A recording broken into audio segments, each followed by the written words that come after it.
एनसीजेडसीसी में अंतर्राष्ट्रीय हिंदी समिति और मां सावित्री फाउंडेशन लखनऊ के संयुक्त तत्वाधान में छायावाद के महत्वपूर्ण कवि कुंवर चंद्र प्रकाश सिंह के काव्य घनमाला का विमोचन किया गया। इस मौके पर केंद्रीय हिंदी संरक्षण मंडल आगरा के उपाध्यक्ष अनिल शर्मा चीफ गेस्ट के तौर पर कार्यक्रम में शामिल हुए। इस मौके पर कई प्रमुख रचनाकारों ने कार्यक्रम में अपनी बातें रखी और हिंदी साहित्य की वर्तमान में उपेक्षा पर दुख जाहिर किया। युद्ध नहीं होता। अच्छा, हम मध्यम वर्ग के लोग खुद ही हिंसा करते हैं। जैसे हम स्कूटर पर मोटरसाइकिल पर जाते हैं तो जो पैदल जाता है, जो रिक्शे पे जाता है, उसको हम बुरी नजर से देखते हैं, खरीदा। और हमारे बगल से कोई कार गुजर जाती है तो उधर नहीं देखते। एक ही बार में हम हीन भावना के शिकार होते हैं, एक ही बार में हम उच्च भावना के। ये हमारी परिस्थितियां हैं दोस्तों, जो हम रोजमर्रा की जिंदगी में देख रहे हैं, समझ रहे हैं कि बुरे हम सभ्य हैं या असभ्य। इसके बारे में हम किसी को कोई जवाब नहीं देना चाहते, कुंवर साहब को भी नहीं देना चाहते।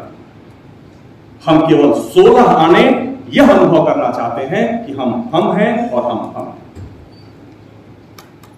इस मौके पर कार्यक्रम में जुटे रचनाकारों ने कुंवर चंद्र प्रकाश के काव्य को एक बड़ा फलक बताया।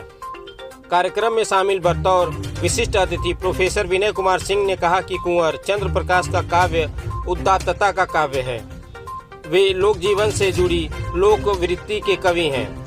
कवि बड़ा कवि तभी कहा जा सकता है जब उसकी रचना प्रासंगिक हो।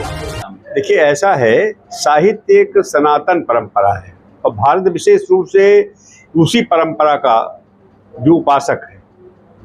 और जब हम अपनी कविता को देखते हैं, भाव को मतलब विश्वजयी मानते हैं।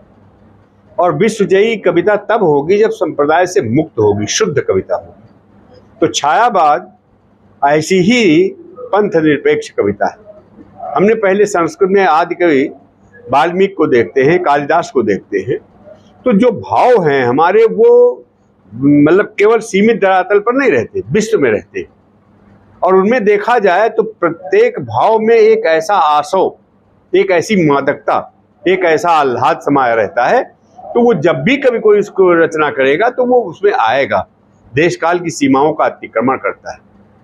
इधर आचार्य कुंवर चंद्र प्रकाश सिंह बहुत लंबा अरसे तक, उतनी लंबे अरसे तक जितनी आयु नहीं होती उससे अधिक उन्होंने काव्य रचना की।